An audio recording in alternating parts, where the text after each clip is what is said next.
My intuition talked to me. I was operating on a high frequency and vibration, but there were still things that were left unresolved. And they were anchoring they were anchoring me to some unconscious scripts that I was seeking to let go, but I didn't know what I was looking for. And this shit showed me exactly where the shame and the guilt was fucking hiding. And it was right there all along. And so I had to go back, and now you take responsibility and say, holy shit, I was avoidant to a person that I loved. I avoided emotional and true intimacy, true love, because I didn't love myself. I didn't know myself. I was stuck in ego. I was stuck in PTSD mode. I had just come home from Iraq. I was on psychotropic medications for a few months before I realized how detrimental those things were to my health, and how there was no way I wasn't going to face my demons if in fact that's what it was. Not sleeping, nightmares, visions of me having my throat slit, for example.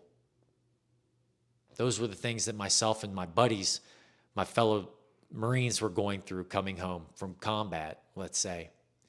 Alcohol, these things. I didn't turn to alcohol at the time, although that came later in my life. But it showed me, getting back here, it showed me everything that I needed to know, and it exposed the shame and guilt that I was still carrying. Because ever since the discard, I've been able to recognize the shame and the guilt that I was carrying and forgive myself for it. And now I'm not having these thoughts and going back to these moments where I have to worry about karmic retribution for something that I thought I had forgiven myself for that I actually hadn't.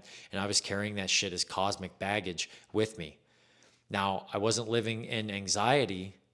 I was managing myself with tools, but sometimes those tools we need to take a step back from, like your virtues of the Stoic meditations, like your prayers for acknowledgement and appreciation and allowance of things to happen.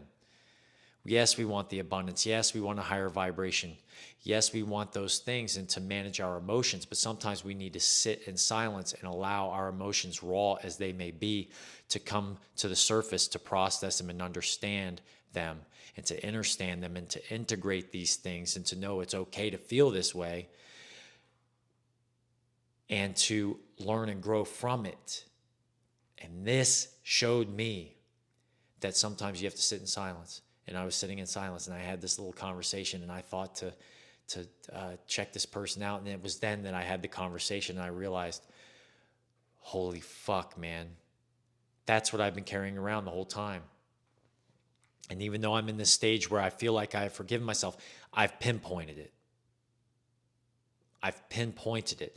That's what these videos are about. This is not to jump off the cliff. This is not to jump off the bridge or take a step off the cliff into pity, into sorrow, into drowning yourself in misery. You are not lost. Rather, you are found. You once were lost, and now you're found.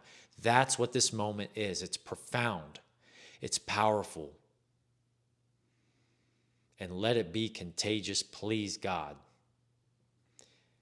This is what moments like this do to us. We do not ask for opportunities. We take a step forward through life and experience life, and opportunities blossom and emerge. And there are blessings in disguise. And God heard conversations that you were not present for and did not need to be. Synchronicities brought me to the avoidant.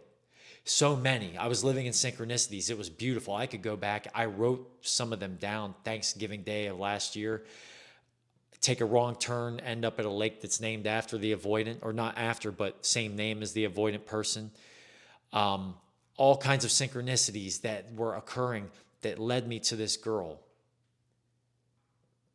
And if synchronicities, whether it's leading you down a path of joy and happiness or whatever the case, or that emotional execution, it's up to you to decide about something. Not decide to take the action necessarily, but decide about something, how you're going to feel about it. What will you do about it? How are you going to think about it? That's what I mean to say. How are you going to think about it? Are you going to think of it from a different perspective? Use it as an opportunity to grow, go through that pain. The other person's going to go their way and they're going to have their relationships and they're going to date other people and they're going to blind themselves with their egotistical, narcissistic stuff. Fine. I've been there. I understand it. I empathize. But we move forward. And damn, my heart was broken for sure. But we reassign that love. My cup runneth full, and I poured from it into closed hands. But that energy, that love is unassigned. Bring it back to the self. Let that shit resonate and align with your ideas, and then express that idea into the material world with your actions, your dynamo, your personal initiative that comes from your ideas and your imagination and your intuition picking up on that information that already exists. You just have to step into it. And these moments are used to tune you into the vibration and frequency, like a radio, to tune you into the frequency of vibration, into the powerful state of mind, of love, of abundance, of peace, of silence, what we find in silence.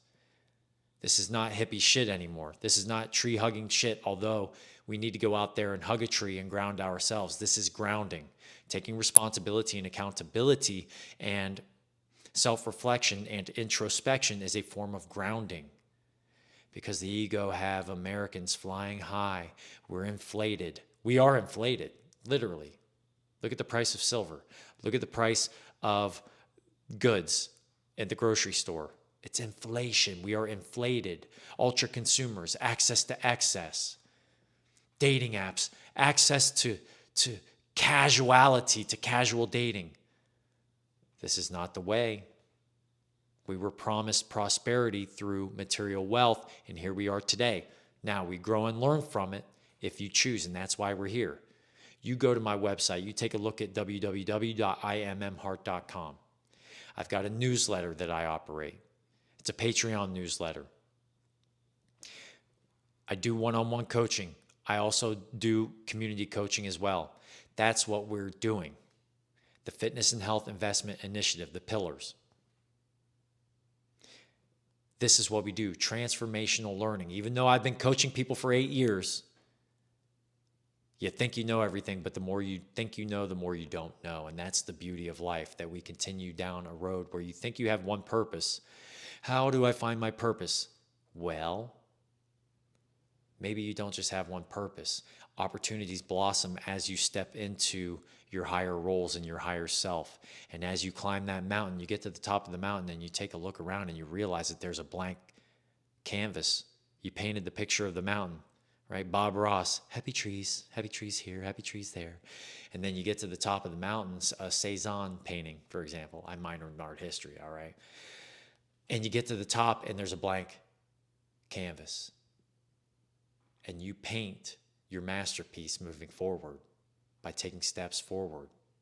You learn about life and use those experiences, and they guide you with opportunities and synchronicities that allow for more access to resources or collaborative efforts from other people that you meet.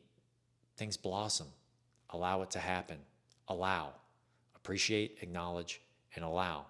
That's what Fitness and Health Investment Initiative is all about, specifically with the pillars. Physiological and cellular health, your integration, which is your mindset, spirit, and your emotional management.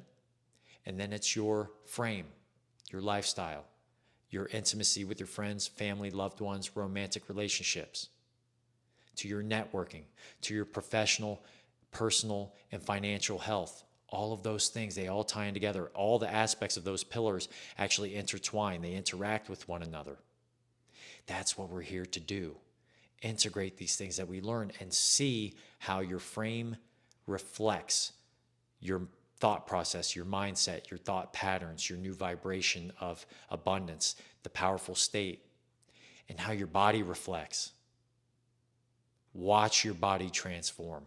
Watch it. Nutrition, physical fitness, and physical activity training, and then your sleep, rest, recovery, and rejuvenation. All aspects of that physiological cellular health. One of the pillars. Check out my content.